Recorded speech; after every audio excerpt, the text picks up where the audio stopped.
Sejumlah tenaga guru yang menjadi panitia SPMB terlihat sabar memberikan penjelasan proses SPMB dengan sistem online yang sudah diterapkan selama beberapa tahun. Karena masih banyak ditemukan siswa maupun orang tua yang kesulitan dengan teknologi. Berdasarkan keterangan selama 2 hari proses SPMB, SMA 1 Banjarbaru sudah menerima 602 pendaftar dari kapasitas 9 ruang belajar atau 324 siswa. Dan data itu belum termasuk hingga akhir hari kedua dan terakhir pendaftaran. Kondisi itu tidak terlepas dari status SMA 1 Banjarbaru sebagai favorit. Menurut Kepala SMA 1 Banjarbaru, Vina Rahmiyati, saat ini jumlah pendaftar 602 dan pihaknya cukup teliti dengan pemeriksaan berkas untuk mengantisipasi potensi kecurangan. Mungkin ada beberapa yang bermasalah juga, orang tua kurang paham. Yang pertama untuk pendaftaran atau teknis pendaftaran. Jadi setelah orang tua mendaftar secara online, ya, itu belum tentu pendaftaran diterima. Karena operator akan memverifikasi dulu dokumen yang dilampirkan itu benar atau enggak. Kalau misalnya tidak sesuai, misalnya dia harusnya jalur afirmasi misalnya, ternyata kurang kartu Indonesia Pinternya misalnya tidak melampirkan itu, atau misalnya jalur domisili ternyata kartu keluarganya masih yang tadi yang kartu keluarga lama. Kami akan menolak pendaftaran, tapi kami juga menginformasikan melalui WA dari calon pendaftar yang tertera. Nah, masalahnya seringkali WA itu tidak dibaca, sehingga mereka menganggap bahwa kalau sudah mendapatkan bukti pendaftaran, mereka akhirnya sudah terdaftar, pada belum tentu itu. Ini minta penjelasan, kan ini kartu keluarganya 2023, terbacanya mungkin kurang dari 1 tahun.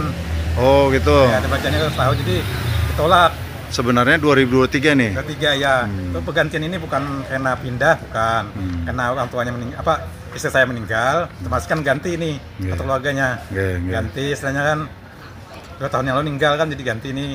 Karena kalau kakaknya sama masuk. Karena ini kan entah komputer terbaca enggak terbaca setahun katanya tolak katanya, jadi kan disuruh daftar ulang lagi. Oh gitu ya. Disuruh daftar ulang lagi, enggak masalah ya? Enggak masalah, kalau rasanya kan jaraknya cuma 250 aja kan dari sini. Sementara itu di SMA 2 Banjarbaru, angka pendaftaran yang tinggi membuat persaingan di jalur domisili cukup ketat. Diketahui karena tingginya peminat untuk jalur domisili sudah berjarak 1,1 km atau nilai tertinggi siswa yang mendapat angka 91. Dan kuota yang dibatasi hanya 35%.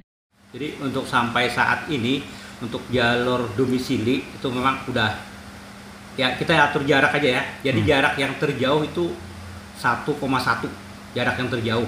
Jadi jarak untuk domisili kita menampung sejumlah 126.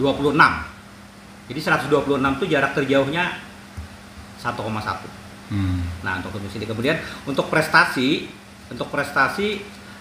untuk nilai akademik, nilai rapot itu sekarang baru yang tertinggi 91, yang tertinggi sampai yang terendah.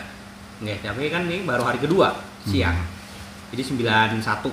Nah, kalau untuk prestasi non akademik itu juga ada 21 orang yang kita verifikasi. Itu yang kita verifikasi baru yang yang terendah tingkat provinsi, yang juara 1 provinsi. Jadi nasional tingkat provinsi. Jadi yang non akademik itu kan ada yang olahraga mereka, ada yang seni.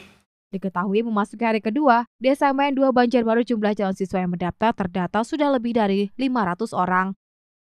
Tardesi Tompul, Duta TV, Martapura.